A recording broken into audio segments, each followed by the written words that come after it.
저는 평생을 미술 교과서와 분필 가루 속에서 살아온 사람입니다. 박선미, 올해 나이 58배, 서울 강북의 한 중학교에서 30년을 미술 교사로 일하다가 명예퇴직했죠.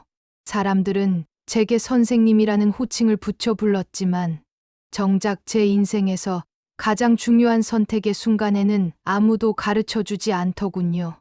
퇴직금을 받아 들고 설레던 그날이 엊그제 같은데 그 돈이 한순간에 증발해버린 지도 벌써 2년이 훌쩍 넘었습니다.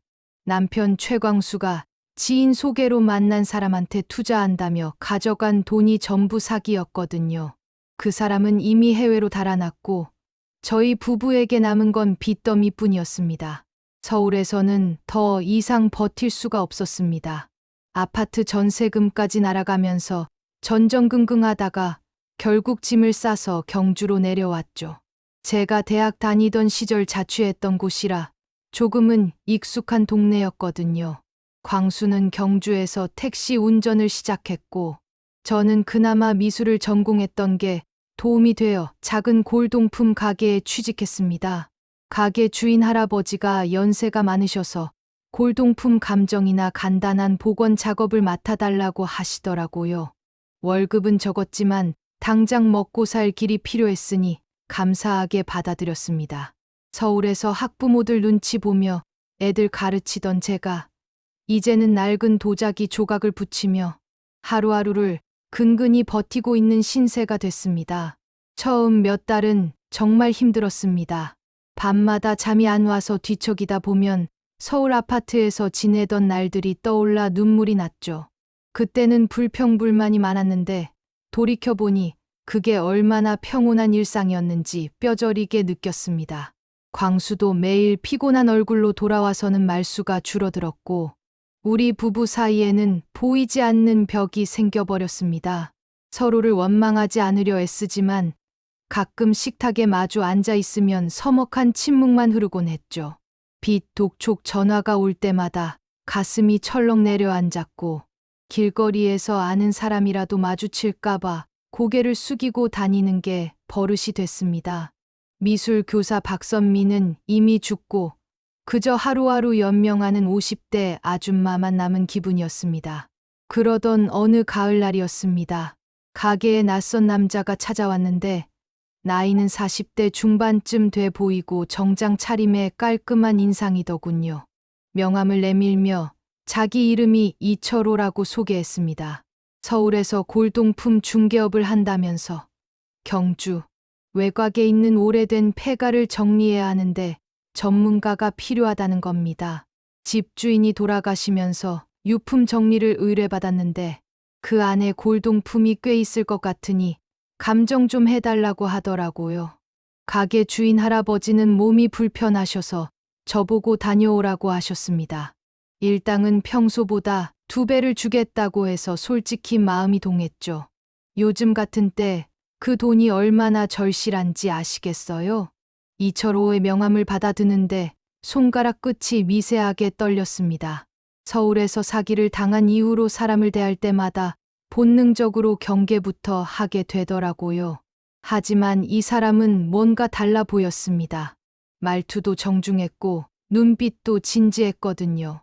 게다가 가게 주인 할아버지께서 괜찮은 사람 같다며 다녀오라고 하시니 거절할 이유도 없었습니다. 그날 저녁 광수에게 말했더니 조심하라는 말만 짧게 하고는 텔레비전만 보더군요. 예전 같으면 이것저것 물어보고 걱정했을 텐데 이제는 서로에게 관심조차 없어진 것 같아 쓸쓸했습니다. 그래도 저는 다음 날 작업복을 챙기고 카메라를 배터리를 확인하며 나름 준비를 했습니다. 이상하게 가슴 한구석이 두근거렸는데 그게 기대감인지 불안감인지 알 수 없었습니다. 다음 날 아침 일찍 이철호가 승용차를 몰고 가게 앞으로 왔습니다. 차에 타니 은은한 향수 냄새가 났고 깔끔하게 정돈된 차 안을 보니 이 사람이 제법 여유 있는 사람이구나 싶었습니다.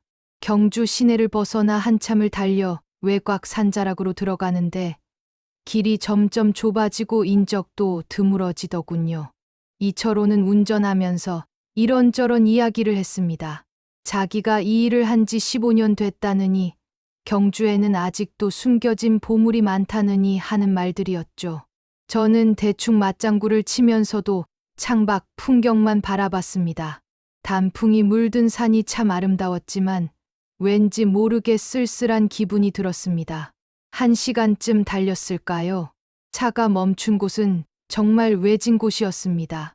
기와집 한 채가 덩그러니 서 있었는데 담벼락은 군데군데 무너져 있고 마당에는 잡초가 무릎까지 올라올 정도로 우거져 있었습니다. 대문은 삐걱거리며 겨우 열렸고 안으로 들어서니 오래된 나무 냄새와 곰팡이 냄새가 코를 찔렀습니다.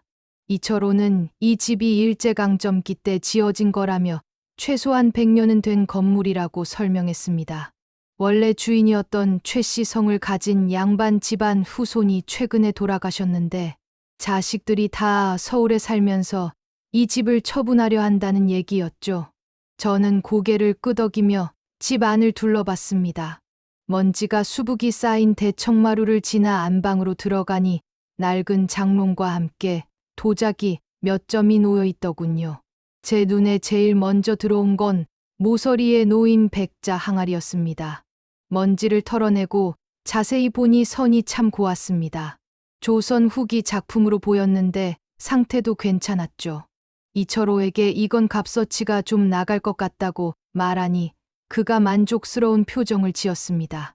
그 외에도 목가구며 병풍이며 이것저것 살펴봤는데 대부분 낡고 손상된 것들이었지만 그래도 몇 점은 복원하면 쓸만했습니다. 1시간쯤 작업하며 사진도 찍고 메모도 하는데 문득 벽에 뭔가 이상한 부분이 보였습니다. 한지로 바른 벽인데 유독 한 부분만 색이 달랐거든요. 최근에 덧바른 것처럼 보였는데 그 아래가 살짝 불룩하게 튀어나와 있었습니다. 저는 이철호를 불렀습니다. 이 부분 좀 이상하지 않냐고 물으니 그도 신기하다는 듯 다가왔죠. 혹시 벽 속에 뭔가 숨겨놓은 거 아니냐며 농담처럼 말했는데 저는 진지하게 그럴 수도 있을 것 같다고 대답했습니다. 옛날 양반집에서는 귀중품을 벽 속이나 마루 밑에 숨겨두는 경우가 많았거든요. 이철호가 주인 가족한테 연락해보겠다고 하더니 잠시 밖으로 나갔습니다. 저는 혼자 남아서 그 벽을 만져봤습니다. 손가락으로 살짝 눌러보니 뒤쪽이 빈 것 같은 느낌이 들었죠. 심장이 조금 빨리 뛰기 시작했습니다. 뭔가 중요한 걸 발견하기 직전에 그 떨림 같은 거요. 이철호가 돌아와서는 주인 측에서 벽을 뜯어봐도 된다고 허락했다며 도구를 가져왔습니다. 조심스럽게 한지를 벗겨내고 흙벽을 긁어내기 시작했죠. 먼지가 풀풀 날렸고 기침이 나올 것 같았지만 참았습니다. 한참을 파내니 나무로 만든 작은 상자가 나타났습니다. 가로 세로 30cm 정도 되는 크기였는데 겉은 온통 먼지투성이었지만 형태는 온전했습니다. 이철호와 저는 서로 얼굴을 마주 봤습니다. 그의 눈빛에서 흥분이 느껴졌고 저도 마찬가지였죠. 조심스럽게 상자를 꺼내 마루 위에 놓고 천천히 뚜껑을 열었습니다. 그 안에는 헝겊에 쌓인 무언가가 들어 있었습니다. 헝겊을 펼치는 순간 저는 숨이 멎는 줄 알았습니다. 그 안에는 푸른 빛이 도는 아름다운 청자 접시가 들어 있었거든요. 크기는 작았지만 굽 부분의 형태며 유약의 색깔이며 모든 게 완벽했습니다. 제가 30년 동안 미술 교과서에서만 보던 바로 그 고려 청자의 특징을 고스란히 가지고 있었죠. 손을 뻗어 조심스럽게 들어 올리니 무게감도 딱 맞았습니다. 햇빛에 비춰보니 유약 속에 은은한 기포들이 보였고 밑바닥에는 작은 글씨로 뭔가가 새겨져 있었습니다. 이철호가 숨을 죽이고 제 옆에 바짝 붙어서 지켜보고 있었습니다. 저는 그때 느꼈습니다. 이게 그냥 골동품이 아니라 정말 엄청난 물건일 수도 있겠다는 걸요. 가슴이 두근거려서 청자를 다시 헝겊에 싸며 손이 떨렸습니다. 상자 안에는 청자 접시 외에도 낡은 종이 뭉치가 하나 더 들어 있었습니다. 조심스럽게 펼쳐보니 한문으로 빼곡하게 적혀 있더군요. 저는 한문을 그리 잘 읽지는 못하지만 몇 글자는 알아볼 수 있었습니다. 연도로 보이는 숫자와 함께 사람 이름 같은 것들이 적혀 있었죠. 이철호는 그 종이를 가만히 들여다보더니 이건 전문가한테 보여야 할 것 같다고 말했습니다. 저도 동감이었습니다. 혹시 이 청자의 출처나 내력을 적어 놓은 건지도 모른다는 생각이 들었거든요. 하지만 동시에 불안한 기분도 들었습니다. 이런 귀중한 물건을 발견했다는 게 기쁘면서도 이걸 어떻게 처리해야 하나 하는 걱정이 밀려왔죠. 이철호는 오늘은 일단 여기까지만 하고 돌아가자고 했습니다. 청자와 문서는 안전하게 포장해서 가져가고 나머지 물건들은 다음에 다시 와서 정리하자는 거였죠. 저는 고개를 끄덕였습니다. 사실 이 오래된 집에서 더 있고 싶지 않았거든요. 해가 기울면서 집 안이 어두워지니 왠지 모를 섬뜩함이 느껴졌습니다. 우리는 청자를 신문지와 에어캡으로 여러 겹 싸서 이철호가 가져온 가방에 넣었습니다. 그 문서 뭉치도 비닐 봉투에 조심스럽게 담았죠. 집을 나서면서 뒤를 돌아보니 폐가는 여전히 쓸쓸하게 서 있었습니다. 대문을 잠그는데 삐걱거리는 소리가 유난히 크게 들렸습니다. 차를 타고 돌아오는 길에 이철호가 말을 꺼냈습니다. 이 청자가 진품이라면 엄청난 가치가 있을 거라고, 하지만 신중하게 처리해야 한다고 했죠. 문화재로 지정된 물건일 수도 있으니 함부로 거래하면 안 된다는 말도 덧붙였습니다. 저는 당연히 그래야 한다고 대답했습니다. 하지만 속으로는 다른 생각이 스멀스멀 올라오고 있었습니다. 만약 이게 정말 국보급 유물이라면 발견자한테도 보상금 같은 게 나오지 않을까 하는 기대감이었죠. 서울에서 잃어버린 돈을 조금이라도 메울 수 있다면 광수와 제가 다시 숨통을 틀 수 있지 않을까 하는 희망이 생겼습니다. 차창 밖으로 스쳐 지나가는 풍경을 보면서 저는 처음으로 오랜만에 미소를 지었던 것 같습니다. 가게에 도착해서 주인 할아버지께 간단히 보고를 드렸습니다. 폐가에서 도자기 몇 점 나왔고 그중 하나가 꽤 괜찮아 보인다고만 말씀드렸죠. 청자 이야기는 하지 않았습니다. 왜 그랬는지 모르겠지만 본능적으로 비밀로 하고 싶었거든요. 할아버지는 그래 수고했다며 일당을 주셨습니다. 봉투를 받아드는데 손에 땀이 배어 있었습니다. 이철호는 며칠 후에 다시 연락하겠다고 하고는 차를 몰고 떠났습니다. 저는 그의 차가 골목 모퉁이를 돌아 사라질 때까지 서서 지켜봤습니다. 가슴 속에서 이상한 감정들이 뒤섞이고 있었습니다. 기대감과 불안감, 그리고 뭔가 돌이킬 수 없는 일을 시작한 것 같은 두려움까지요. 집에 돌아와서 광수에게 오늘 있었던 일을 대충 얘기했습니다. 폐가에 갔다 왔고 골동품 몇 개 확인했다고만 했죠. 청자 발견한 이야기는 하지 않았습니다. 광수는 그래 고생했다며 고개만 끄덕이고는 다시 텔레비전을 봤습니다. 예전 같으면 서운했을 텐데 그날은 오히려 다행이라는 생각이 들었습니다. 말하지 않아도 되니까요. 저는 방에 들어가 문을 닫고 침대에 누웠습니다. 천장을 바라보며 오늘 본 그 청자를 떠올렸습니다. 푸른 빛이 감도는 아름다운 유약, 우아한 곡선, 손끝에서 느껴지던 그 매끄러운 촉감까지 생생했습니다. 그 물건이 제 손에 들어온다면 제 인생이 달라질 수 있을까요? 아니, 그보다 먼저 그게 정말 제 손에 들어올 수는 있는 걸까요? 잠들기 전까지 이런 생각들이 머릿속을 맴돌았습니다. 다음 날부터 저는 평소와 다름없이 가게 일을 했습니다. 손님들이 가져온 도자기를 감정하고 깨진 항아리를 붙이고 먼지 쌓인 병풍을 닦았죠. 하지만 머릿속은 온통 그 청자 생각뿐이었습니다. 이철호한테서 연락이 올 때마다 가슴이 두근거렸습니다. 사흘째 되던 날 드디어 전화가 왔습니다. 만나서 얘기하고 싶다고, 중요한 소식이 있다고 하더군요. 저는 떨리는 목소리로 알겠다고 대답했습니다. 그날 오후 가게 문을 닫고 약속 장소로 나갔습니다. 경주 시내의 조용한 찻집이었는데 이철호는 이미 구석 자리에 앉아 기다리고 있었습니다. 제가 다가가자 그가 조심스럽게 주위를 둘러보더니 가방에서 서류 몇 장을 꺼냈습니다. 그 서류에는 청자 사진과 함께 감정 결과가 적혀 있었습니다. 이철호가 아는 전문가한테 몰래 보여줬다는 거였죠. 제 손이 떨리며 서류를 받아들었습니다.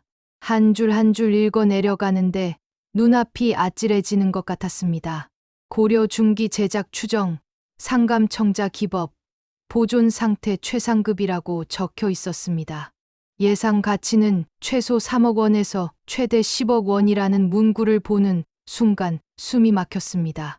이철호는 낮은 목소리로 말했습니다. 이건 문화재로 신고하면 국가에서 가져갈 거고 보상금은 턱없이 적을 거라고, 하지만 다른 방법이 있다고 했습니다. 저는 그의 눈을 똑바로 쳐다봤습니다. 그 눈빛 속에서 뭔가 위험한 제안이 올 거라는 걸 본능적으로 알았지만 동시에 귀를 기울이고 있는 제 자신을 발견했습니다. 이철호는 찻잔을 천천히 입에 가져가며 말을 이었습니다. 자기가 아는 수집가가 있는데 이런 물건에 관심이 많다고, 정식 경로는 아니지만 좋은 값에 거래할 수 있다고 했습니다. 물론 위험, 부담은 있지만 성공하면 감정가의 절반 정도는 받을 수 있을 거라고 하더군요. 저는 찻잔을 만지작거리며 대답하지 않았습니다. 머릿속이 복잡했거든요. 30년 동안 학생들한테 정직하게 살라고 가르쳤던 제가 지금 불법 거래를 제안받고 있다는 게 믿기지 않았습니다. 하지만 동시에 2억 원이라는 숫자가 자꾸 머릿속을 맴돌았습니다. 그 돈이면 빚을 다 갚고도 남을 거였습니다. 광수와 다시 서울로 올라가서 작은 집이라도 마련할 수 있을 것 같았죠. 이철호는 제가 고민하는 걸 보고는 서두르지 말라고 했습니다. 천천히 생각해보고 결정하라고, 자기는 선생님이 원하는 대로 따르겠다고 했습니다. 그 말투가 참 부드러웠습니다. 강요하는 느낌이 전혀 없었고 오히려 제 입장을 배려해 주는 것 같았죠. 저는 며칠만 시간을 달라고 했습니다. 이철호는 흔쾌히 알겠다고 하며 자리에서 일어났습니다. 헤어지면서 그가 제 어깨를 가볍게 두드렸습니다. 선생님이라면 현명한 선택을 하실 거라고 믿는다는 말과 함께요. 저는 찻집을 나와 한참을 거리를 걸었습니다. 저녁 무렵이었는데 거리에는 사람들이 분주하게 오가고 있었습니다. 모두들 각자의 삶을 살아가고 있었죠. 저만 이렇게 갈림길에 서 있는 것 같았습니다. 집에 돌아와서도 잠을 이룰 수가 없었습니다. 광수는 벌써 코를 골며 자고 있었고 저는 거실로 나와 소파에 앉았습니다. 창밖으로 보이는 경주 시내의 불빛들을 바라보며 생각에 잠겼습니다. 서울에서 사기를 당했을 때 제가 얼마나 절망했는지 떠올랐습니다. 은행 계좌가 텅 비어버렸을 때의 그 허탈함, 빚쟁이들한테 쫓기며 느꼈던 수치심, 모든 게 생생했습니다. 그때 만약 누군가 제게 이런 기회를 줬다면 어땠을까요? 거절할 수 있었을까요? 솔직히 자신이 없었습니다. 사람은 막다른 골목에 몰리면 평소에는 절대 하지 않을 선택을 하게 되는 것 같습니다. 저도 지금 그 골목 끝에 서 있는 기분이었습니다. 사흘 뒤 이철호한테 전화를 걸었습니다. 떨리는 목소리로 하겠다고 말했습니다. 그 순간 전화기 너머로 이철호의 안도하는 숨소리가 들렸습니다. 잘 결정하셨다고, 절대 후회하지 않을 거라고 했습니다. 그는 곧바로 계획을 설명하기 시작했습니다. 수집가를 만나기 전에 청자의 출처를 세탁해야 한다고, 그러려면 가짜 서류를 만들어야 한다고 했죠. 집안 대대로 내려온 유품이라는 식으로 꾸미면 된다는 겁니다. 저는 그 말을 들으며 가슴이 철렁했습니다. 이미 돌이킬 수 없는 강을 건너기 시작한 거였죠. 이철호는 일주일 정도 시간이 필요하다며 그동안 평소처럼 지내라고 당부했습니다. 절대 다른 사람한테 이야기하지 말라고도 했습니다. 그 일주일이 참 길게 느껴졌습니다. 가게에서 일을 하면서도 자꾸 딴 생각이 났습니다. 손님이 말을 걸어도 제대로 듣지 못해서 다시 물어보는 일이 많아졌죠. 주인 할아버지가 요즘 무슨 일 있냐고 물으시기도 했습니다. 저는 그저 몸이 좀 피곤하다고 둘러댔습니다. 광수한테도 비밀로 하고 있었습니다. 말하면 반대할 게 뻔했고 또 혹시라도 일이 틀어졌을 때 광수까지 연루되는 건 피하고 싶었거든요. 그래서 저는 혼자 이 무거운 비밀을 안고 하루하루를 버텼습니다. 밤에 잠들기 전이면 이게 정말 옳은 선택인가 하는 회의감이 밀려왔지만 아침이 되면 다시 그 돈 생각에 마음을 다잡곤 했습니다. 일주일째 되던 날 이철호한테서 연락이 왔습니다. 모든 준비가 끝났으니 내일 수집가를 만나러 가자고 했습니다. 서울에 있는 사람이라 기차를 타고 올라가야 한다고 하더군요. 저는 가게 주인 할아버지께 개인 사정으로 하루 쉬어야 한다고 말씀드렸습니다. 할아버지는 그래 다녀오라고 하시며 몸조리 잘하라는 말씀까지 해주셨습니다. 그 따뜻한 말씀이 오히려 가슴을 찔렀습니다. 제가 지금 뭘 하고 있는 건지 이렇게 선한 분들을 속이면서까지 할 일인가 싶었죠. 하지만 이미 너무 멀리 와버렸습니다. 이제 와서 그만두겠다고 할 수도 없었습니다. 저는 짐을 싸며 마음을 다잡았습니다. 이번 한 번만이라고 이 일만 끝나면 다시는 이런 짓 안 하고 정직하게 살겠다고 스스로 다짐했습니다.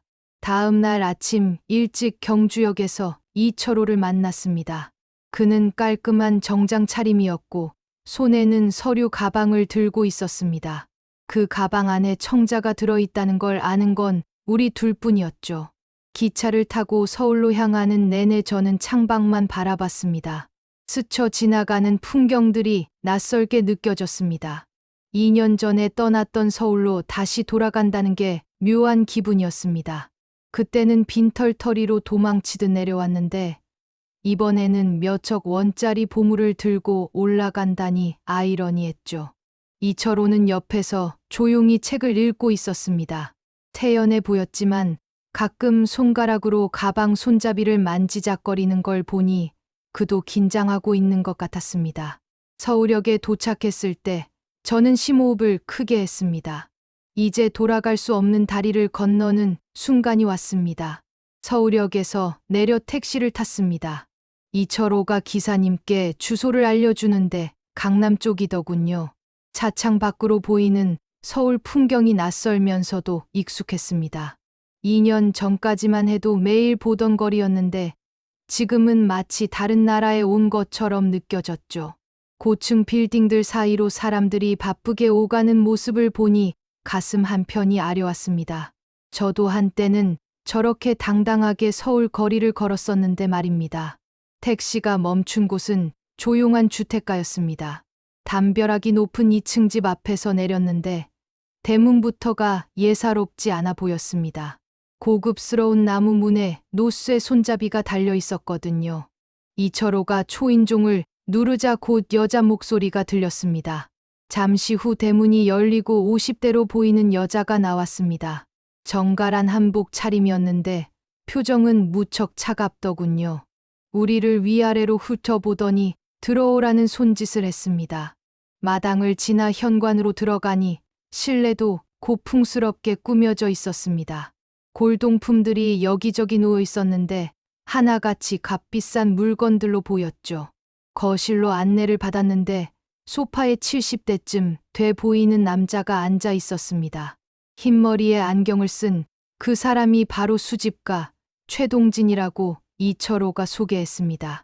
최동진은 우리를 보더니 가볍게 고개만 끄덕였습니다. 앉으라는 말도 없이 그냥 손짓만 했죠. 저는 소파 끝에 조심스럽게 앉았습니다. 이철호가 가방을 테이블 위에 올려놓고 천천히 열었습니다. 신문지를 풀고 에어캡을 벗겨내니 청자가 모습을 드러냈습니다. 최동진의 눈빛이 순간 달라지는 게 보였습니다. 그는 자리에서 일어나 청자 쪽으로 다가왔습니다. 돋보기를 꺼내 들고는 한참 동안 청자를 살폈습니다. 굽을 뒤집어보고 유약을 비춰보고 무게까지 달아보더군요. 그 모습을 지켜보는 제 손에는 땀이 배어 있었습니다. 혹시 가짜라고 하면 어쩌나, 아니면 값을 너무 낮게 부르면 어쩌나 하는 걱정들이 꼬리를 물었죠. 최동진은 한마디도 하지 않고 계속 청자만 들여다봤습니다. 그 침묵이 견디기 힘들 정도로 길게 느껴졌습니다. 한참 후에 최동진이 입을 열었습니다. 목소리가 낮고 굵었는데 권위가 느껴지더군요. 출처가 어떻게 되냐고 물었습니다. 이철호가 미리 준비한 대로 대답했습니다. 경주의 한 양반 집안에서 대대로 내려온 물건인데 집안 형편이 어려워져서 내놓게 됐다고요. 최동진은 고개를 끄덕이며 서류를 요구했습니다. 이철호가 가짜로 만든 소장 증명서를 건넸습니다. 최동진은 그것도 꼼꼼히 살펴보더니 탁자 위에 내려놓았습니다. 그리고는 저를 쳐다봤습니다. 당신이 그 집안 사람이냐고 묻는 거였습니다. 저는 목이 메어 대답이 나오지 않았습니다. 이철호가 대신 선생님이 그 집안 친척 되시는 분이라고 거짓말을 했습니다. 최동진은 한참 저를 응시하더니 시선을 거뒀습니다. 최동진이 가격을 제시했습니다. 2억 원이라고 했습니다. 감정가보다 훨씬 낮은 금액이었죠. 이철호가 너무 낮다며 최소 3억은 받아야 한다고 했습니다. 둘이 실랑이를 벌이는 동안 저는 그저 가만히 앉아 있었습니다. 가슴이 두근거려서 제대로 숨도 쉬기 힘들었습니다. 결국 2억 5천으로 합의가 됐습니다. 최동진은 일주일 안에 돈을 준비하겠다고 했습니다.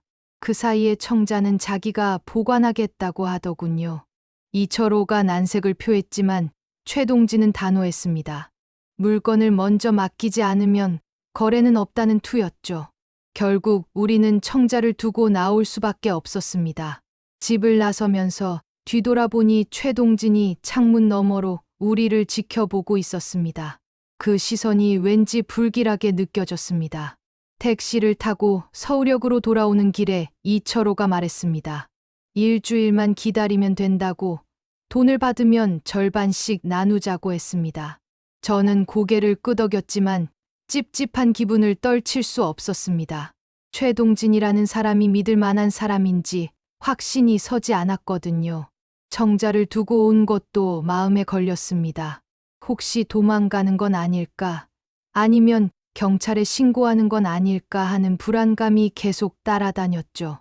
이철호는 걱정하지 말라며 최동진은 자기가 오래 거래해온 사람이니 믿어도 된다고 했습니다. 하지만 서울에서 사기를 당했던 기억이 떠올라 쉽게 안심이 되지 않았습니다. 기차에 몸을 싣고 경주로 돌아오는 내내 마음이 무겁기만 했습니다. 경주에 도착해서 집으로 돌아왔습니다. 광수는 야간 근무를 나가고 없었습니다. 저는 혼자 거실에 앉아 오늘 있었던 일들을 되새겼습니다. 고려 청자를 최동진한테 넘긴 것, 1억 5천만 원이라는 거금을 약속받은 것, 모든 게 꿈만 같았습니다. 손을 펴서 바라보니 아직도 떨리고 있더군요. 이게 정말 현실인지 믿기지 않았습니다. 냉장고를 열어 물을 마시는데 손이 떨려서 컵을 놓칠 뻔했습니다. 소파에 누워 눈을 감았지만 잠은 오지 않았습니다.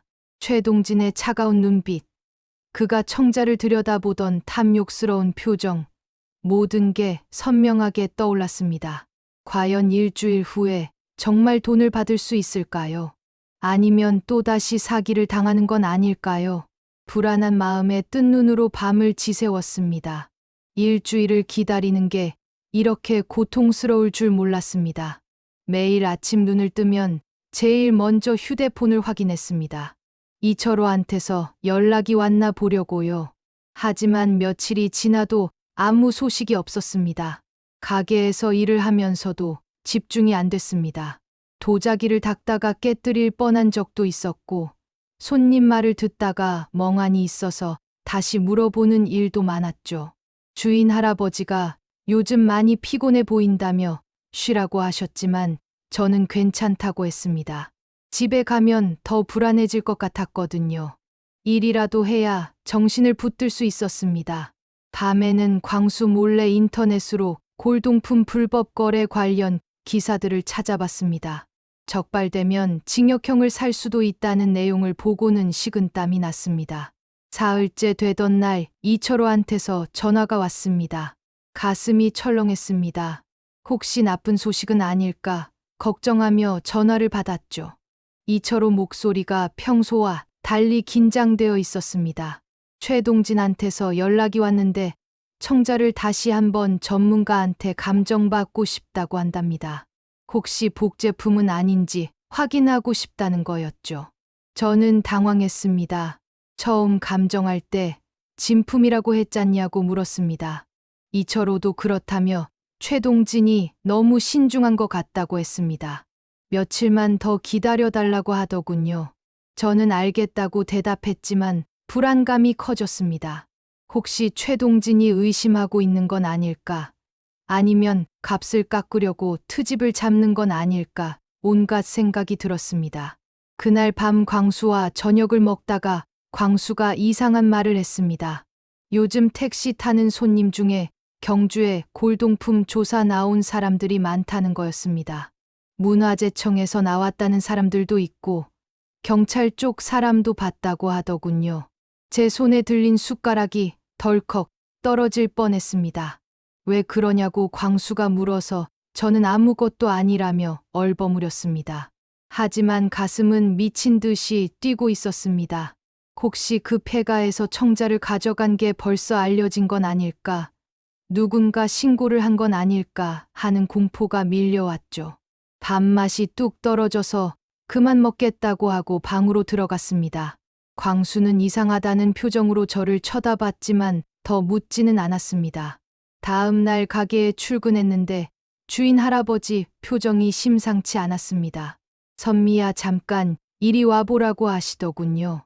저는 다리가 후들거렸지만 태연한 척하며 다가갔습니다. 할아버지가 말씀하시길 며칠 전에 문화재청 사람들이 다녀갔다는 겁니다. 경주 일대에서 유물이 불법으로 유출되고 있다는 제보가 들어와서 조사 중이라고 했답니다. 골동품 가게들을 전부 점검한다고 하더랍니다. 저는 얼굴이 하얗게 질리는 걸 느꼈습니다. 할아버지는 우리 가게는 깨끗하니까 걱정할 거 없다며 웃으셨지만 저는 웃을 수가 없었습니다. 손이 떨려서 주머니에 찔러 넣었습니다. 할아버지가 괜찮냐고 물으셨지만 저는 그냥 좀 놀랐다고만 했습니다. 점심시간이 되자마자 이철호한테 전화를 걸었습니다. 다급한 목소리로 문화재청에서 조사 나왔다고 말했습니다. 이철호도 이미 알고 있었습니다. 자기도 오늘 아침에 연락받았다고 하더군요. 하지만 걱정하지 말라고 했습니다. 우리가 가져간 청자는 이미 서울로 올라갔고 폐가 쪽에서는 아무도 모르는 일이라고요. 집주인 측에도 함구하라고 단단히 일러뒀다고 했습니다. 저는 그래도 불안하다고 최동진이 혹시 신고하는 건 아니냐고 물었습니다. 이철호는 절대 그럴 리 없다며 최동진은 자기보다 더 큰 불법 수집가니까 경찰 눈에 띄고 싶어 하지 않을 거라고 했습니다. 그 말을 듣고 조금 안심은 됐지만 여전히 가슴 한구석이 불편했습니다. 며칠 후 정말로 문화재청 직원들이 가게에 왔습니다. 2명이었는데 1명은 50대 남자였고 다른 1명은 30대 여자였습니다. 그 여자를 보는 순간 저는 깜짝 놀랐습니다. 김지은이었거든요. 제가 서울에서 가르쳤던 제자였습니다. 지은이도 저를 알아보고 눈이 휘둥그레졌습니다. 선생님이라고 부르며 반갑게 인사를 했죠. 저는 억지로 웃으며 인사를 받았습니다. 지은이는 대학에서 문화재 보존을 전공했고 지금은 문화재청에서 일하고 있다고 했습니다. 선생님이 여기서 일하신다는 건 몰랐다며 신기해했습니다. 저는 최대한 태연한 척하며 이런저런 이야기를 나눴지만 속으로는 식은땀이 흐르고 있었습니다. 하필이면 제자가 조사관으로 올 줄이야 상상도 못했거든요. 지은이와 동료는 가게 안을 둘러보며 물건들을 확인했습니다. 출처가 분명한지 신고된 물건인지 하나하나 체크하더군요. 다행히 저희 가게는 모든 게 합법적으로 처리된 물건들이라 문제가 없었습니다. 할아버지께서 워낙 원칙을 중요하게 여기시는 분이거든요. 조사를 마친 지은이가 제게 다가와 조용히 말했습니다. 선생님 요즘 안색이 안 좋으신 것 같다고. 혹시 무슨 걱정거리라도 있으시냐고 물었습니다. 저는 화들짝 놀라며 아니라고 했습니다. 그냥 요즘 좀 피곤해서 그렇다고 둘러댔죠. 지은이는 고개를 끄덕이며 건강 챙기시라는 말을 남기고 나갔습니다. 문이 닫히는 소리를 듣고 나서야 저는 의자에 주저앉았습니다. 온몸에 힘이 쭉 빠지는 것 같았습니다. 지은이를 만난 후로 며칠 동안 잠을 제대로 잘 수가 없었습니다. 밤마다 악몽을 꿨습니다. 지은이가 제 앞에 나타나서 선생님 왜 그러셨어요? 왜 불법 거래를 하셨어요? 하며 따져 묻는 꿈이었죠. 깨어나면 온몸이 땀으로 젖어 있었습니다. 광수가 요즘 왜 이러냐며 걱정했지만 저는 아무 말도 할 수 없었습니다. 이 비밀을 누구한테도 털어놓을 수 없다는 게 너무 괴로웠습니다. 혼자서 이 무게를 짊어지고 있자니 숨이 막힐 것 같았죠. 가게에서도 실수가 잦아졌습니다. 손님한테 잘못된 정보를 알려줘서 할아버지께 혼나기도 했습니다. 저 스스로도 제가 무너져가고 있다는 걸 느낄 수 있었습니다. 일주일이 다 되어가던 날 드디어 이철호한테서 연락이 왔습니다. 최동진이 감정을 맞췄고 거래를 진행하겠다고 한답니다. 내일 서울에서 만나자고 했습니다. 저는 떨리는 손으로 알겠다고 답했습니다. 드디어 끝이 보이는 건가 싶었습니다. 이 악몽 같은 시간이 곧 끝날 거라는 생각에 한편으로는 안도감이 들었죠. 하지만 동시에 새로운 불안도 생겼습니다. 정말 돈을 받을 수 있을까? 혹시 함정은 아닐까 하는 의심이 계속 고개를 들었습니다. 그날 밤 짐을 싸면서도 손이 떨렸습니다. 광수한테는 서울에 볼 일이 있다고만 했습니다. 광수는 조심해서 다녀오라는 말만 했습니다. 예전 같으면 무슨 일이냐고 캐물었을 텐데 이제는 그런 것조차 귀찮은지 관심이 없어 보였습니다. 다음 날 아침 일찍 기차를 탔습니다. 이철호도 같은 기차를 탔는데 우리는 일부러 다른 칸에 앉았습니다. 혹시 모를 상황에 대비해서였죠. 서울역에 도착해서 따로 나왔다가 역 앞 커피숍에서 만났습니다. 이철호 얼굴에도 긴장감이 역력했습니다. 오늘 일이 잘 풀리면 우리 인생이 달라진다며 저를 안심시키려 했지만 그의 목소리도 떨리고 있었습니다. 우리는 택시를 타고 지난번과는 다른 곳으로 향했습니다. 이번에는 강남 한복판의 고급 빌딩이었습니다. 최동진이 장소를 바꾼 이유를 묻자 이철호는 안전을 위해서라고만 했습니다. 저는 점점 불안해지기 시작했습니다. 뭔가 이상하다는 느낌이 들었거든요. 빌딩 10층에 있는 사무실로 들어갔습니다. 넓은 공간에 책상 하나만 덩그러니 놓여 있었습니다. 최동진이 책상 뒤에 앉아 있었고 그 옆에는 처음 보는 젊은 남자가 서 있었습니다. 30대쯤 돼 보이는데 인상이 날카로워 보였죠. 최동진은 우리를 보더니 앉으라고 했습니다. 이철호가 거래는 어떻게 되는 거냐고 물었습니다. 최동진은 잠시 침묵하더니 입을 열었습니다. 청자는 진품이 맞다고, 하지만 문제가 있다고 했습니다. 제 심장이 쿵 하고 내려앉는 것 같았습니다. 무슨 문제냐고 물으니 최동진은 찬찬히 설명하기 시작했습니다. 그 청자가 사실은 10년 전에 도난당한 물건이라는 겁니다. 당시 경주 박물관에서 대여해간 유물인데 돌려받지 못했다고 하더군요. 저는 머리가 하얗게 되는 걸 느꼈습니다. 그게 무슨 소리냐고. 우리는 폐가에서 발견한 거라고 항변했습니다. 최동진은 냉소를 띠며 말했습니다. 그 폐가 주인이 10년 전에 박물관 큐레이터로 일했던 사람이라고. 그때 유물을 빼돌려서 집에 숨겨뒀던 거라고 했습니다. 최근에 죽으면서 유족들도 그 사실을 몰랐던 거고요. 이철호가 당황하며 그럼 우리는 어떻게 되는 거냐고 물었습니다. 최동진은 천천히 일어서며 말했습니다. 원래대로라면 경찰에 신고해야 하지만 자기가 봐주겠다고 대신 거래 금액을 5천만 원으로 낮추겠다고 했습니다. 이철호가 그건 너무하다며 목소리를 높였습니다. 하지만 옆에 서 있던 젊은 남자가 한 발짝 앞으로 나오자 이철호는 입을 다물었습니다. 저는 이 상황이 믿기지 않았습니다. 1억 5천이 5천으로 줄다니 그것도 협박을 받으면서 말입니다. 하지만 선택의 여지가 없었습니다. 거절하면 경찰에 신고하겠다는 게 뻔했으니까요. 이철호와 눈빛을 교환했습니다. 그의 눈에서도 분노와 좌절이 보였지만 어쩔 도리가 없다는 체념도 함께 읽혔습니다.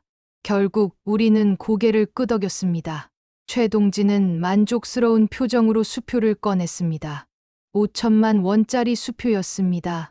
그걸 테이블 위에 던지듯 놓더니 다시는 이런 일 하지 말라고 충고했습니다. 저는 떨리는 손으로 수표를 집어들었습니다. 이게 제가 위험을 무릅쓰고 얻은 전부였습니다. 눈물이 날 것 같았지만 참았습니다. 이철호와 함께 사무실을 나왔습니다. 엘리베이터를 타고 내려오는 동안 아무 말도 하지 않았습니다. 빌딩 밖으로 나오자 이철호가 한숨을 쉬었습니다. 미안하다고, 자기도 이럴 줄 몰랐다고 했습니다. 저는 아무 말도 하지 않았습니다. 뭐라고 말해야 할지 몰랐거든요. 화를 내야 할지, 울어야 할지, 아니면 그냥 포기해야 할지 알 수 없었습니다.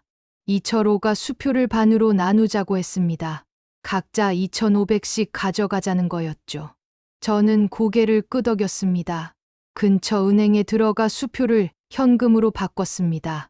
2,500만 원을 받아드는데 손이 떨렸습니다. 1억을 기대했는데 2,500이라니 허탈함이 밀려왔습니다. 하지만 그래도 이게 어디냐 싶기도 했습니다. 이것만 있어도 빚을 조금은 갚을 수 있으니까요. 이철호와 헤어지면서 서로 연락하지 말자고 약속했습니다. 이 일은 없던 걸로 하자고요. 기차를 타고 경주로 돌아오는 길이 끝없이 길게 느껴졌습니다. 가방 속에는 2,500만 원이 들어있었지만 마음은 텅 빈 것 같았습니다. 창밖으로 스쳐 지나가는 풍경을 보면서 지난 몇 주를 되돌아봤습니다.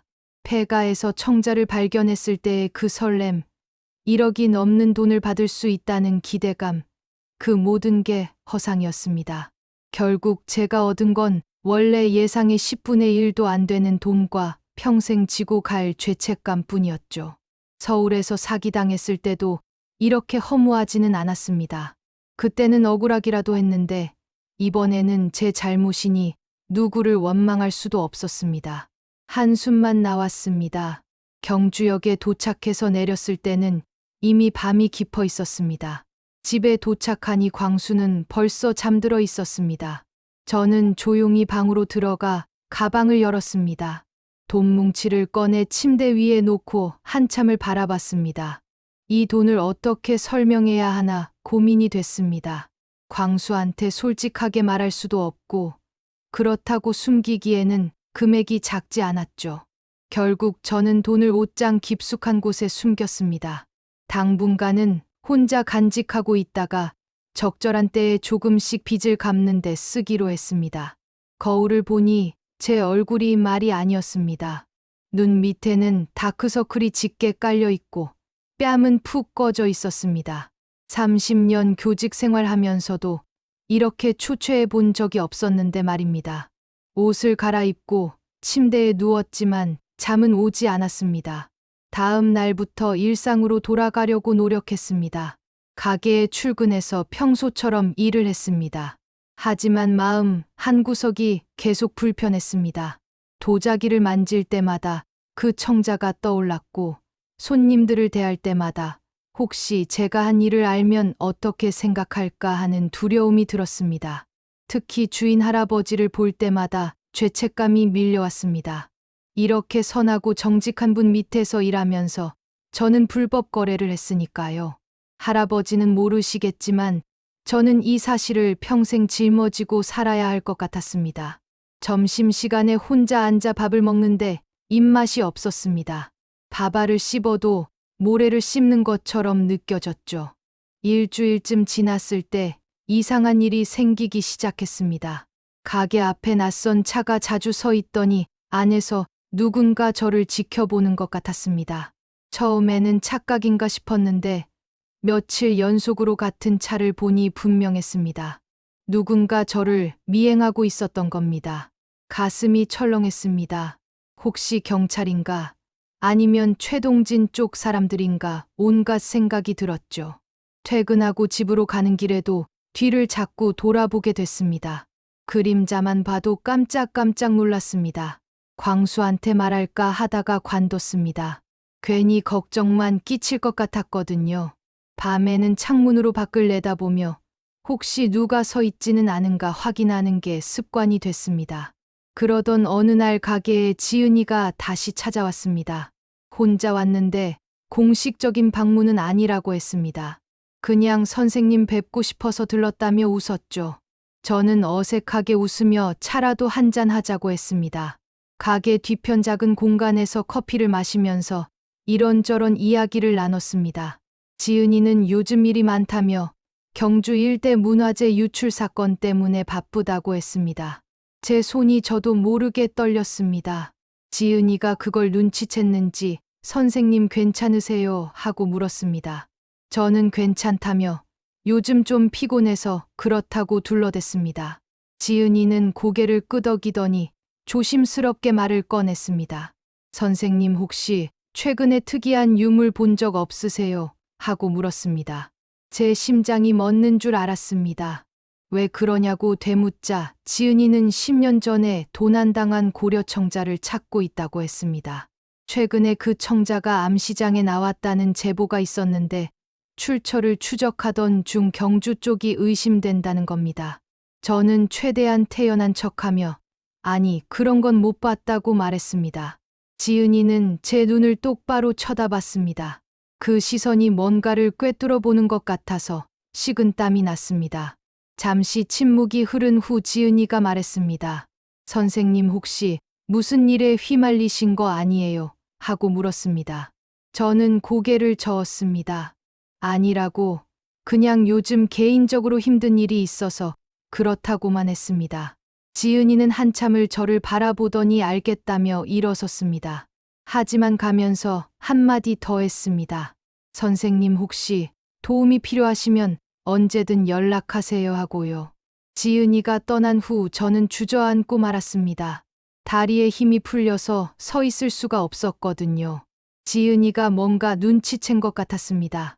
제 거짓말을 믿지 않는 눈빛이었으니까요. 하지만 확실한 증거가 없으니 그냥 간 거겠죠. 저는 옷장에 숨겨둔 돈을 생각했습니다. 저 돈이 이제는 축복이 아니라 저주처럼 느껴졌습니다. 차라리 없었더라면 이렇게 불안하지는 않았을 텐데 말입니다. 그날 밤 집에 돌아와서 광수한테 말했습니다. 우리 서울로 다시 올라갈까 하고요. 광수가 갑자기 왜 그러냐며 놀랐습니다. 저는 그냥 경주가 답답해서 그렇다고 둘러댔습니다. 광수는 한참을 생각하더니 조금만 더 있다가 결정하자고 했습니다. 지금 당장은 여유가 없다고요. 저는 알겠다고 대답했지만 속으로는 조바심이 났습니다. 빨리 이곳을 떠나고 싶었거든요. 며칠 후 이철호한테서 다급한 전화가 왔습니다. 목소리가 떨리고 있었습니다. 큰일 났다고 최동진이 경찰한테 조사를 받고 있다는 겁니다. 다른 불법 거래 건으로 걸렸는데 우리 청자 건도 곧 드러날 거라고 했습니다. 제 머릿속이 하얗게 변했습니다. 어떡하냐고 물으니 이철호는 일단 증거를 없애야 한다고 했습니다. 서류며 문자 기록이며 전부 지우라고 했죠. 저는 손이 떨려서 휴대폰을 제대로 잡을 수조차 없었습니다. 이철호는 자기도 모든 걸 지우겠다며 당분간 연락하지 말자고 했습니다. 전화를 끊고 나서 저는 그 자리에 멍하니 서 있었습니다. 결국 들통날 거였구나 싶었습니다. 제가 그토록 두려워하던 일이 현실이 되고 있었습니다. 그날 밤 잠을 한숨도 못 잤습니다. 천장만 바라보며 최악의 시나리오들을 떠올렸습니다. 경찰이 집으로 찾아오는 모습, 수갑이 채워지는 장면, 법정에 서 있는 제 모습까지 생생하게 그려졌습니다. 광수는 옆에서 코를 골며 자고 있었습니다. 이 사람한테 뭐라고 설명해야 하나 막막했습니다. 당신 아내가 문화재 불법 거래를 했다고 어떻게 말할 수 있겠습니까?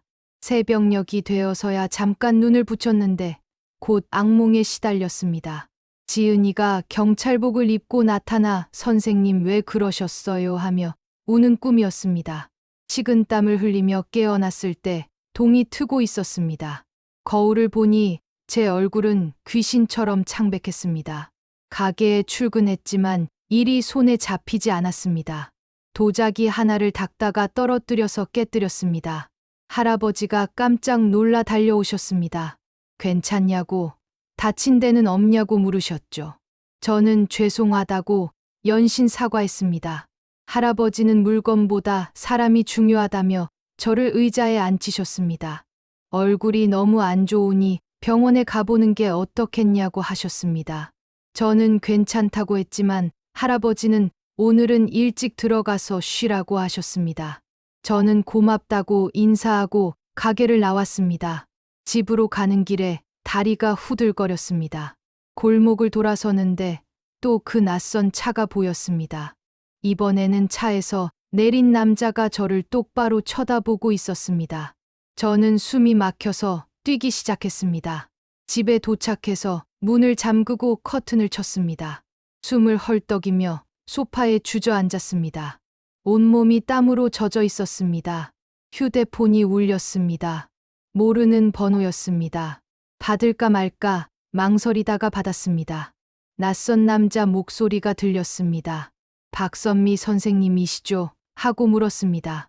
저는 떨리는 목소리로 누구냐고 물었습니다. 남자는 자기가 최동진 변호사라고 소개했습니다. 최동진 씨가 경찰 조사를 받고 있는데 선생님 이름이 나왔다고 했습니다. 제 심장이 쿵 내려앉았습니다. 남자는 계속 말했습니다. 최동진 씨가 모든 걸 자백했다고, 청자 거래건도 전부 털어놨다고 했습니다. 곧 선생님한테도 경찰이 연락할 거라고 했습니다. 저는 전화기를 떨어뜨릴 뻔했습니다. 변호사는 한 가지 제안을 했습니다. 지금이라도 자수하면 선처를 받을 수 있을 거라고, 자기가 도와주겠다고 했습니다. 물론 변호사 비용은 받아야겠지만요. 저는 어떻게 해야 하냐고 물었습니다. 변호사는 내일 사무실로 오라고 했습니다. 주소를 알려주며 꼭 오라고 당부했습니다. 전화를 끊고 나서 저는 한참을 멍하니 앉아 있었습니다. 자수를 해야 하나, 아니면 도망을 가야 하나 머릿속이 복잡했습니다. 하지만 도망칠 곳도 없었고 도망친다고 해결될 일도 아니었습니다. 결국 마주해야 할 현실이었습니다. 저는 옷장을 열어 숨겨둔 돈을 꺼냈습니다. 2,500만 원이 그대로 있었습니다. 이 돈 때문에 제 인생이 이렇게 됐다는 게 원망스러웠습니다. 돈 뭉치를 바라보며 눈물이 흘러내렸습니다. 저녁에 광수가 돌아왔습니다. 제가 울고 있는 걸 보고 깜짝 놀랐습니다. 무슨 일이냐고 다급하게 물었습니다. 저는 더 이상 숨길 수 없다는 걸 알았습니다. 광수를 소파에 앉히고 처음부터 끝까지 다 털어놨습니다. 폐가에서 청자를 발견한 것, 이철호와 최동진을 만난 것, 불법 거래를 한 것, 모든 걸 말했습니다. 광수는 말없이 듣고 있었습니다. 다 말하고 나니 오히려 홀가분했습니다. 광수는 한참을 침묵하더니 입을 열었습니다. 왜 나한테 말 안 했냐고, 혼자 그 무거운 짐을 지고 있었냐고 했습니다. 목소리가 떨리고 있었습니다. 저는 미안하다고만 했습니다. 광수는 한숨을 쉬며 머리를 감싸 쥐었습니다. 한참 후에 광수가 말했습니다. 자수하자고, 그게 맞는 길이라고 했습니다. 저도 알고 있었습니다. 하지만 막상 그 말을 들으니 눈물이 쏟아졌습니다. 며칠 후 이철호한테서 다급한 전화가 왔습니다. 목소리가 떨리고 있었습니다. 큰일 났다고, 최동진이 경찰한테 조사를 받고 있다는 겁니다. 다른 불법 거래 건으로 걸렸는데 우리 청자 건도 곧 드러날 거라고 했습니다. 제 머릿속이 하얗게 변했습니다. 어떡하냐고 물으니 이철호는 일단 증거를 없애야 한다고 했습니다. 서류며 문자 기록이며 전부 지우라고 했죠. 저는 손이 떨려서 휴대폰을 제대로 잡을 수조차 없었습니다. 이철호는 자기도 모든 걸 지우겠다며 당분간 연락하지 말자고 했습니다. 전화를 끊고 나서 저는 그 자리에 멍하니 서 있었습니다. 결국 들통날 거였구나 싶었습니다. 제가 그토록 두려워하던 일이 현실이 되고 있었습니다. 그날 밤 잠을 한숨도 못 잤습니다. 천장만 바라보며 최악의 시나리오들을 떠올렸습니다. 경찰이 집으로 찾아오는 모습, 수갑이 채워지는 장면, 법정에 서 있는 제 모습까지 생생하게 그려졌습니다. 광수는 옆에서 코를 골며 자고 있었습니다. 이 사람한테 뭐라고 설명해야 하나 막막했습니다. 당신 아내가 문화재 불법 거래를 했다고 어떻게 말할 수 있겠습니까? 새벽녘이 되어서야 잠깐 눈을 붙였는데 곧 악몽에 시달렸습니다. 지은이가 경찰복을 입고 나타나 선생님 왜 그러셨어요 하며 우는 꿈이었습니다. 식은땀을 흘리며 깨어났을 때 동이 트고 있었습니다. 거울을 보니 제 얼굴은 귀신처럼 창백했습니다. 가게에 출근했지만 일이 손에 잡히지 않았습니다. 도자기 하나를 닦다가 떨어뜨려서 깨뜨렸습니다. 할아버지가 깜짝 놀라 달려오셨습니다. 괜찮냐고, 다친 데는 없냐고 물으셨죠. 저는 죄송하다고 연신 사과했습니다. 할아버지는 물건보다 사람이 중요하다며 저를 의자에 앉히셨습니다. 얼굴이 너무 안 좋으니 병원에 가보는 게 어떻겠냐고 하셨습니다. 저는 괜찮다고 했지만 할아버지는 오늘은 일찍 들어가서 쉬라고 하셨습니다. 저는 고맙다고 인사하고 가게를 나왔습니다. 집으로 가는 길에 다리가 후들거렸습니다. 골목을 돌아서는데 또 그 낯선 차가 보였습니다. 이번에는 차에서 내린 남자가 저를 똑바로 쳐다보고 있었습니다. 저는 숨이 막혀서 뛰기 시작했습니다. 집에 도착해서 문을 잠그고 커튼을 쳤습니다. 숨을 헐떡이며 소파에 주저앉았습니다. 온몸이 땀으로 젖어 있었습니다. 휴대폰이 울렸습니다. 모르는 번호였습니다. 받을까 말까 망설이다가 받았습니다. 낯선 남자 목소리가 들렸습니다. 박선미 선생님이시죠? 하고 물었습니다. 저는 떨리는 목소리로 누구냐고 물었습니다. 남자는 자기가 최동진 변호사라고 소개했습니다. 최동진 씨가 경찰 조사를 받고 있는데 선생님 이름이 나왔다고 했습니다. 제 심장이 쿵 내려앉았습니다. 남자는 계속 말했습니다. 최동진 씨가 모든 걸 자백했다고, 청자 거래건도 전부 털어놨다고 했습니다. 곧 선생님한테도 경찰이 연락할 거라고 했습니다. 저는 전화기를 떨어뜨릴 뻔했습니다. 변호사는 한 가지 제안을 했습니다. 지금이라도 자수하면 선처를 받을 수 있을 거라고, 자기가 도와주겠다고 했습니다. 물론 변호사 비용은 받아야겠지만요. 저는 어떻게 해야 하냐고 물었습니다. 변호사는 내일 사무실로 오라고 했습니다. 주소를 알려주며 꼭 오라고 당부했습니다. 전화를 끊고 나서 저는 한참을 멍하니 앉아 있었습니다. 자수를 해야 하나, 아니면 도망을 가야 하나 머릿속이 복잡했습니다. 하지만 도망칠 곳도 없었고 도망친다고 해결될 일도 아니었습니다. 결국 마주해야 할 현실이었습니다. 저는 옷장을 열어 숨겨둔 돈을 꺼냈습니다. 2,500만 원이 그대로 있었습니다. 이 돈 때문에 제 인생이 이렇게 됐다는 게 원망스러웠습니다.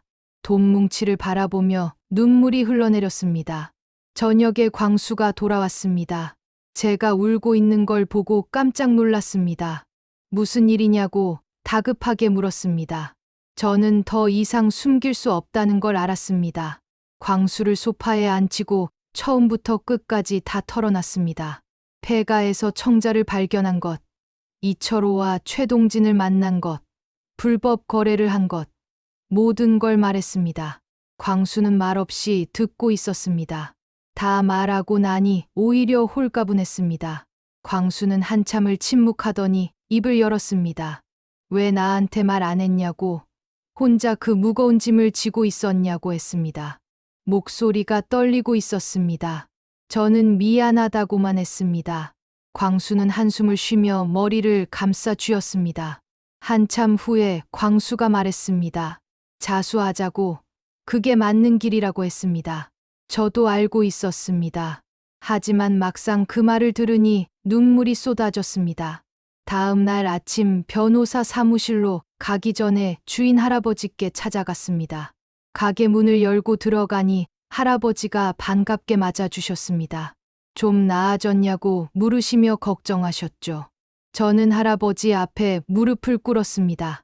할아버지가 놀라 어떡하냐며 저를 일으켜 세우려 했지만 저는 그대로 있었습니다. 그리고 제가 저질렀던 일들을 고백했습니다. 문화재 불법 거래에 연루됐다고, 할아버지 밑에서 일하면서 이런 짓을 했다고 말씀드렸습니다. 할아버지는 한참을 말없이 서 계셨습니다. 그러더니 천천히 의자에 앉으셨습니다. 실망한 표정이 역력했습니다. 저는 그 표정을 차마 똑바로 볼 수가 없었습니다. 할아버지가 조용히 말씀하셨습니다. 선미야, 사람이 한번 실수할 수는 있어. 하지만 그 실수를 어떻게 바로잡느냐가 중요하다고 하셨습니다. 할아버지는 자수하는 게 맞다고 하셨습니다. 그래야 마음이 편할 거라고, 벌을 받더라도 떳떳하게 받으라고 하셨습니다. 저는 눈물을 흘리며 고개를 끄덕였습니다. 할아버지는 일어서서 제 어깨를 두드려 주셨습니다. 힘내라고, 이 또한 지나갈 거라고 위로해 주셨습니다. 저는 할아버지께 절을 올렸습니다. 그동안 잘 가르쳐 주셔서 감사하다고, 죄송하다고 말씀드렸습니다. 가게를 나서는데 뒤돌아보니 할아버지가 창문 너머로 저를 지켜보고 계셨습니다. 손을 흔들어 주셨습니다. 저도 손을 흔들었습니다. 아마 이게 마지막일 거라는 생각이 들었습니다. 발걸음이 무겁게 느껴졌지만 계속 걸었습니다. 변호사 사무실에 도착했습니다. 광수도 함께 갔습니다. 변호사는 40대 남자였는데 차분한 인상이었습니다. 우리를 앉히고 상황을 설명했습니다. 최동진이 모든 걸 자백했고 이철호도 이미 경찰 조사를 받고 있다고 했습니다. 저도 곧 소환될 거라고 했습니다. 하지만 지금 자수하면 정상 참작을 받을 수 있을 거라고 했습니다. 특히 제가 주도한 게 아니라 이철호한테 속은 부분도 있으니 선처를 받을 가능성이 있다고 했습니다. 저는 변호사 비용을 물었습니다. 변호사는 금액을 말했는데 만만치 않은 돈이었습니다. 하지만 선택의 여지가 없었습니다. 광수가 제 손을 꽉 잡아줬습니다. 저는 고개를 끄덕이며 변호사와 계약서를 작성했습니다. 그날 오후 변호사와 함께 경찰서로 갔습니다. 자수한다고 했습니다. 형사가 나와서 저를 조사실로 데려갔습니다. 작은 방에 책상과 의자만 놓여 있었습니다. 형사는 녹음기를 켜고 질문을 시작했습니다.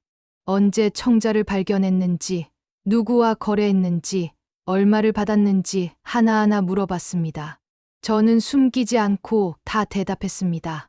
폐가에서 청자를 발견한 것, 이철호를 만난 것, 최동진과 거래한 것, 2,500만 원을 받은 것까지 전부 말했습니다.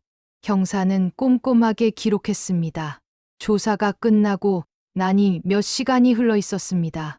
형사가 말했습니다. 일단 집으로 가도 되지만 출국 금지될 거라고, 재판 날짜가 정해지면 연락하겠다고 했습니다. 저는 고개를 숙여 인사하고 나왔습니다. 경찰서 밖에서 광수가 기다리고 있었습니다. 저를 보더니 달려와 안아줬습니다. 오랜만에 느끼는 광수의 따뜻함이었습니다. 저는 그 품에서 한참을 울었습니다. 그동안 참았던 눈물이 터져 나왔습니다. 광수는 아무 말 없이 제 등을 두드려줬습니다. 괜찮을 거라고, 우리 함께 이겨내자고 속삭였습니다. 저는 고개를 끄덕였습니다. 집으로 돌아오는 길에 광수가 말했습니다. 서울로 올라가지 말고 경주에 계속 있자고, 여기서 다시 시작하자고 했습니다. 저는 놀랐습니다. 제가 이런 일을 저질렀는데도 경주에 남을 수 있냐고 물었습니다. 광수는 사람들이 뭐라고 하든 우리가 당당하게 살면 된다고 했습니다. 그 말에 힘이 났습니다. 광수 손을 꽉 잡았습니다. 오랜만에 느끼는 연대감이었습니다. 며칠 후 지은이한테서 연락이 왔습니다. 만나고 싶다고 했습니다. 저는 떨리는 마음으로 약속 장소로 나갔습니다. 조용한 카페였는데 지은이가 먼저 와서 기다리고 있었습니다. 마주 앉으니 지은이가 먼저 입을 열었습니다. 선생님이 자수했다는 소식을 들었다고 용기 내주셔서 감사하다고 했습니다. 저는 고개를 숙였습니다. 부끄러웠습니다. 지은이에게 가르쳤던 정직과 원칙을 제가 스스로 어겼으니까요. 지은이는 조용히 말했습니다. 선생님도 사람이니까 실수할 수 있다고. 중요한 건 그걸 바로잡으려는 용기라고 했습니다. 그 말을 듣고 눈물이 났습니다. 지은이가 손을 내밀어 제 손을 잡아줬습니다. 따뜻했습니다. 선생님 재판 때 제가 탄원서 쓰겠다고 했습니다. 저는 고개를 들어 지은이를 봤습니다. 고맙다고, 정말 고맙다고 말했습니다. 자수하고 난 뒤 며칠 동안은 이상하게 마음이 편했습니다. 그동안 짊어지고 있던 무거운 짐을 내려놓은 것 같았거든요. 물론 앞으로 어떤 처벌을 받을지 불안했지만 적어도 거짓말을 하며 사는 고통에서는 벗어난 기분이었습니다. 가게는 그만뒀습니다. 할아버지께 폐를 끼칠 수 없다는 생각에 사표를 냈죠. 할아버지는 안타까워하셨지만 이해한다고 하셨습니다. 마지막 날 할아버지가 봉투 하나를 건네셨습니다. 밀린 월급이라며 받으라고 하셨습니다. 저는 받을 수 없다고 했지만 할아버지는 억지로 제 손에 쥐어주셨습니다. 새 출발할 때 보태 쓰라고 하시더군요. 그 따뜻한 마음씨에 또 눈물이 났습니다. 집에서 지내며 재판을 기다리는 동안 이상한 일이 생겼습니다. 어느 날 문을 두드리는 소리가 들려서 나가봤더니 70대로 보이는 할아버지가 서 계셨습니다. 처음 보는 분이었는데 자기 이름이 최동진이라고 소개했습니다. 저는 깜짝 놀랐습니다. 청자를 사갔던 그 수집가와 이름이 같았거든요. 하지만 이분은 그 사람과는 전혀 다른 분이었습니다. 할아버지는 조심스럽게 물었습니다. 자기 집에서 나온 청자를 가져가신 분이 선생님이냐고요? 저는 뭐라고 대답해야 할지 몰라 망설였습니다. 할아버지는 들어와도 되겠냐고 물었고 저는 고개를 끄덕였습니다. 거실로 모셔서 차를 대접했습니다. 할아버지가 말씀하시기 시작했습니다. 그 폐가는 자기 형님 집이었다고 했습니다. 형님이 돌아가시고 집을 정리하던 중에 청자가 사라진 걸 알았다고 하더군요. 처음에는 누가 훔쳐간 줄 알고 신고하려다가 이철호한테서 연락을 받았답니다. 청자를 가져갔으니 함구하라는 협박이었죠. 할아버지는 무서워서 아무 말도 못했다고 했습니다. 하지만 최근에 이철호가 경찰에 잡혔다는 소식을 듣고 용기를 내서 찾아오셨다는 겁니다. 저는 고개를 숙였습니다. 죄송하다고, 제가 잘못했다고 사과했습니다. 할아버지는 손사래를 치며 선생님 잘못이 아니라고 하셨습니다. 오히려 선생님도 이철호한테 속은 피해자라고 하시더군요. 할아버지가 놀라운 이야기를 들려주셨습니다. 그 청자는 사실 할아버지 형님이 일제강점기 때 독립운동을 하시던 분한테서 받은 거라고 했습니다. 당시 독립운동 자금을 모으기 위해 귀중품들을 모았는데 그중 하나가 그 청자였다는 겁니다. 광복 후에도 돌려줄 데가 없어서 형님이 평생 간직하고 계셨다고 하더군요. 형님은 언젠가 이걸 나라에 기증하려고 했지만 박물관 큐레이터로 일하시던 시절에 여러 복잡한 사정이 있어서 그냥 집에 보관하셨답니다. 그래서 벽 속에 숨겨두신 거였죠. 저는 그제야 모든 퍼즐이 맞춰지는 것 같았습니다. 최동진 수집가가 10년 전 도난품이라고 했던 것도 출처가 복잡했던 것도 다 이런 사연이 있었던 겁니다. 할아버지는 계속 말씀하셨습니다. 형님이 돌아가시기 전에 유언을 남기셨다고 했습니다. 그 청자를 포함해서 집에 있는 모든 유물들을 국가에 기증하라고 하셨답니다. 할아버지는 형님 유언대로 하려고 했는데 청자가 사라져서 고민이었다고 하셨습니다. 이제라도 청자를 되찾을 수 있다면 형님 유언을 지킬 수 있을 것 같다며 도움을 요청하셨습니다. 저는 변호사한테 연락해서 청자가 지금 어디 있는지 물어봤습니다.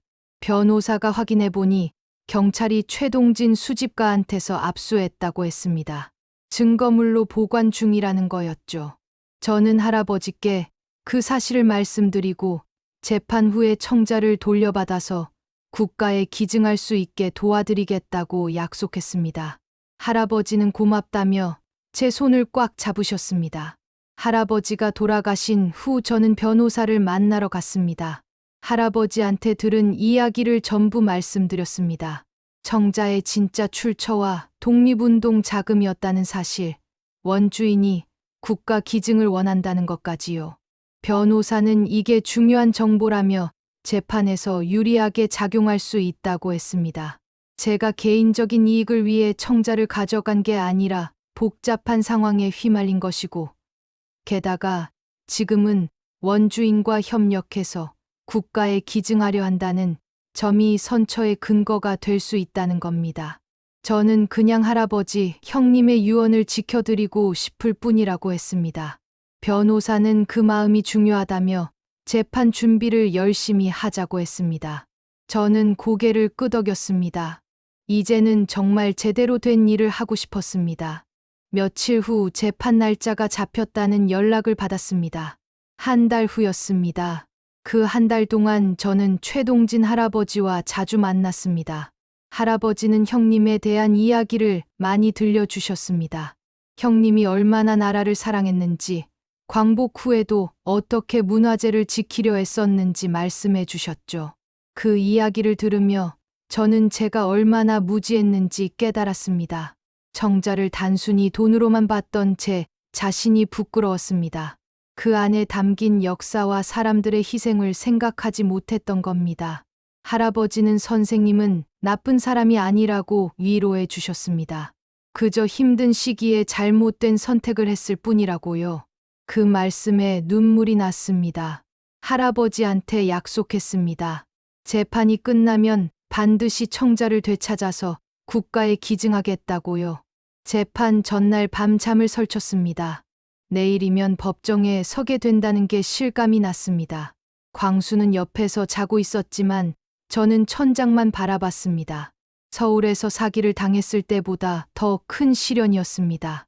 그때는 억울하기라도 했는데 이번에는 제 잘못이니 변명할 여지도 없었죠. 하지만 이상하게 두렵지는 않았습니다.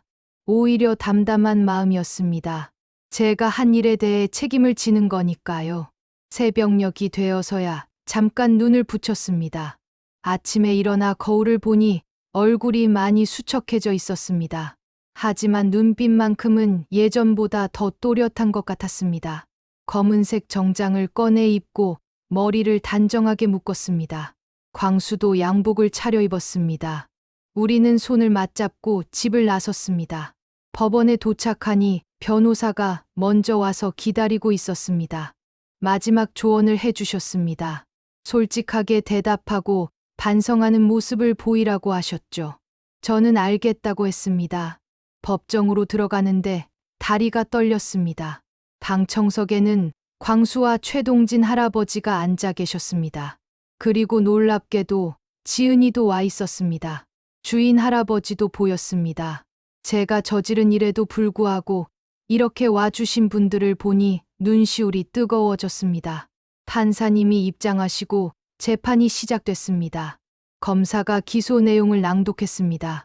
문화재보호법 위반, 작물 취득 등의 혐의였습니다. 제 귀에는 또렷하게 들렸지만 마치 다른 사람 이야기 같았습니다. 제 차례가 왔습니다. 증인석에 섰습니다. 선서를 하고 판사님 질문에 답했습니다. 왜 청자를 신고하지 않았냐는 질문에 저는 솔직하게 대답했습니다. 빚 때문에 힘들었고 돈이 필요했다고, 그래서 잘못된 선택을 했다고 말씀드렸습니다. 하지만 변명하지 않았습니다. 제 잘못이 맞으니까요. 검사는 엄하게 질문했습니다. 교사로서 학생들에게 정직을 가르쳤으면서 왜 본인은 그렇게 하지 않았냐고 물었습니다. 저는 대답할 말이 없었습니다. 그저 죄송하다고만 했습니다. 검사는 징역 2년을 구형했습니다. 방청석에서 광수가 한숨 쉬는 소리가 들렸습니다. 변호사가 변론을 시작했습니다. 제가 이철호한테 속은 부분이 있다는 것, 자수해서 수사에 협조했다는 것, 그리고 최동진 할아버지와 협력해서 청자를 국가에 기증하려 한다는 것을 말씀하셨습니다. 또한 제자와 옛 직장 상사가 탄원서를 제출했다고 하시며 서류를 제출했습니다. 그리고 최동진 할아버지를 증인으로 신청했습니다. 할아버지가 증인석에 서셨습니다. 떨리는 목소리로 형님 이야기를 하셨습니다. 청자가 독립운동 자금이었던 것, 형님이 국가 기증을 원했던 것, 그리고 박선미 선생이 이제 그 뜻을 이루려 돕고 있다는 것을 말씀하셨습니다. 할아버지 목소리가 떨려서 중간에 멈추시기도 했습니다. 판사님이 물 한 잔 드시라고 하셨습니다. 할아버지 증언이 끝나고 지은이도 증인석에 섰습니다. 지은이는 제가 얼마나 훌륭한 선생님이었는지 말했습니다. 학생들을 사랑하고 정직을 가르쳤던 선생님이었다고, 이번 일은 힘든 상황에서 한 실수일 뿐이라고 했습니다. 지금은 진심으로 반성하고 있고 잘못을 바로잡으려 노력하고 있다고 증언했습니다. 지은이 목소리도 떨리고 있었습니다. 저는 눈물을 참을 수 없었습니다. 제가 이런 사랑을 받을 자격이 있나 싶었습니다. 판사님이 제게 마지막으로 할 말이 있냐고 물으셨습니다. 저는 일어서서 말씀드렸습니다. 제가 한 일이 잘못됐다는 걸 알고 있다고, 30년 동안 학생들한테 가르쳤던 원칙을 스스로 어긴 것이 가장 부끄럽다고 했습니다. 하지만 이제라도 바로잡고 싶다고, 청자를 되찾아 할아버지, 형님의 유언대로 국가에 기증하고 싶다고 말씀드렸습니다. 판사님은 잠시 서류를 보시더니 입을 여셨습니다. 피고인의 범행은 분명히 잘못된 것이지만 자수했고 반성하고 있으며 피해 회복을 위해 노력하고 있다는 점을 참작하겠다고 하셨습니다. 징역 1년에 집행유예 2년을 선고하셨습니다. 사회봉사 200시간도 함께 명령하셨죠. 저는 그 자리에서 고개를 숙여 인사했습니다. 감사하다고, 기회를 주셔서 감사하다고 말씀드렸습니다. 판사님은 다시는 이런 일이 없기를 바란다며 법정을 나가셨습니다. 법정 문이 닫히고 나서야 저는 무릎이 풀려 주저앉을 뻔했습니다. 광수가 달려와 저를 안아줬습니다. 할아버지도 오셔서 제 손을 잡아주셨습니다. 지은이가 선생님 축하드린다며 울고 있었습니다. 저도 눈물을 흘렸습니다. 이번에는 안도의 눈물이었습니다. 법원을 나서는데 하늘이 참 맑았습니다. 구름 한 점 없는 파란 하늘이었습니다. 광수가 제 어깨를 감싸 안았습니다. 이제 새로 시작하자고 했습니다. 저는 고개를 끄덕였습니다. 할아버지가 다가오셔서 말씀하셨습니다. 이제 형님 유언을 지킬 수 있게 됐다고, 고맙다고 하셨습니다. 저는 아니라고 했습니다. 제가 할아버지께 빚을 진 거라고, 저 때문에 고생하셨다고 말씀드렸습니다. 할아버지는 아니라며 손사래를 치셨습니다. 우리는 법원 앞 계단에 함께 앉았습니다. 지은이와 주인 할아버지도 함께였습니다. 오랜만에 느끼는 평온함이었습니다. 죄책감의 무게를 조금은 덜어낸 것 같았습니다. 물론 앞으로 사회봉사를 해야 하고 집행유예 기간을 잘 보내야 했지만 적어도 정직하게 살 수 있다는 게 감사했습니다. 재판이 끝나고 한 달쯤 지났을 때 청자를 돌려받을 수 있다는 연락을 받았습니다. 경찰서에서 증거물 보관이 끝났으니 최동진 할아버지께 인계하겠다는 거였습니다. 할아버지와 함께 경찰서를 방문했습니다. 담당 형사가 조심스럽게 상자를 가져왔습니다. 상자를 열자 그 푸른빛 청자가 다시 모습을 드러냈습니다. 처음 폐가에서 발견했을 때와 똑같은 모습이었습니다. 하지만 제가 느끼는 감정은 완전히 달랐습니다. 그때는 탐욕과 기대감이었다면 지금은 경외감과 책임감이었습니다. 이 작은 그릇 하나에 얼마나 많은 사람들의 이야기가 담겨 있는지 이제는 알 수 있었으니까요. 할아버지는 떨리는 손으로 청자를 어루만지셨습니다. 형님이 지키려 했던 것을 이제야 제대로 된 곳에 보낼 수 있게 됐다며 눈시울을 붉히셨습니다. 다음 주에 문화재청에서 기증식을 열어주기로 했습니다. 할아버지와 저는 함께 준비했습니다.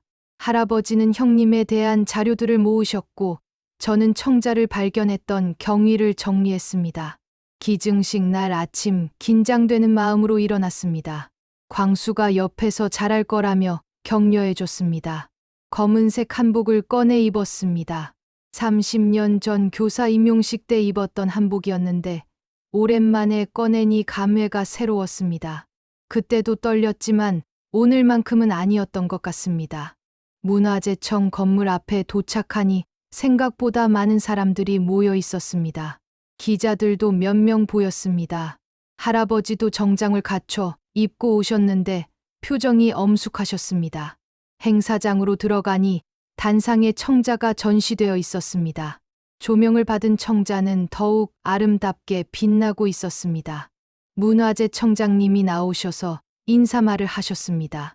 이 청자가 독립운동 자금으로 쓰이려 했던 귀중한 유물이라는 것, 그리고 최동진 할아버지의 형님께서 평생 지켜오신 것이라는 설명을 하셨습니다. 할아버지가 단상에 올라 기증서를 전달하셨습니다. 플래시가 터졌습니다. 할아버지는 짧은 소감을 말씀하셨습니다. 형님의 유언을 지킬 수 있게 돼 감사하다고, 이 청자가 많은 사람들에게 역사 교육의 자료가 되길 바란다고 하셨습니다.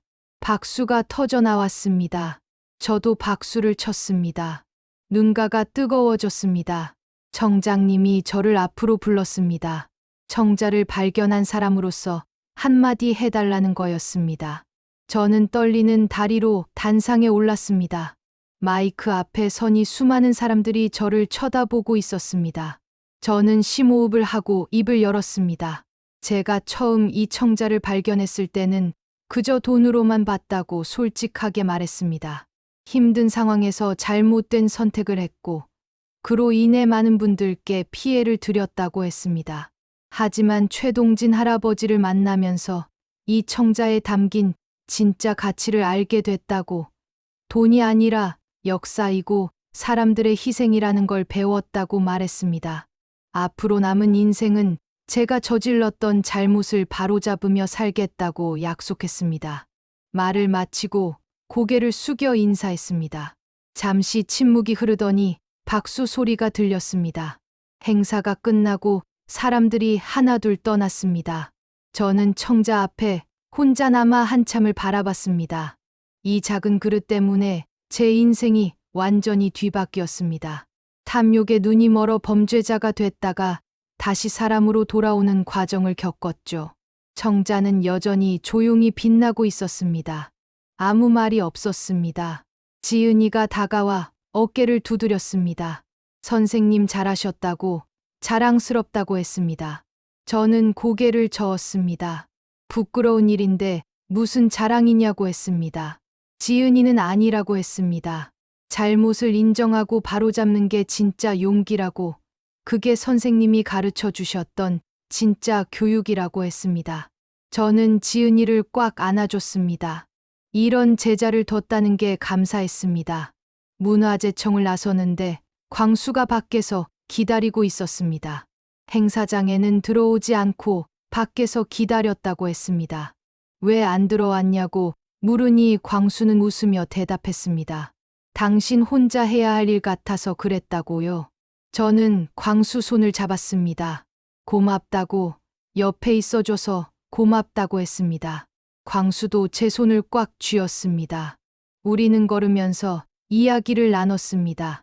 이제 어떻게 살 거냐고 광수가 물었습니다. 저는 잠시 생각하다가 대답했습니다. 사회봉사를 열심히 하고 다시 아이들을 가르치고 싶다고 했습니다.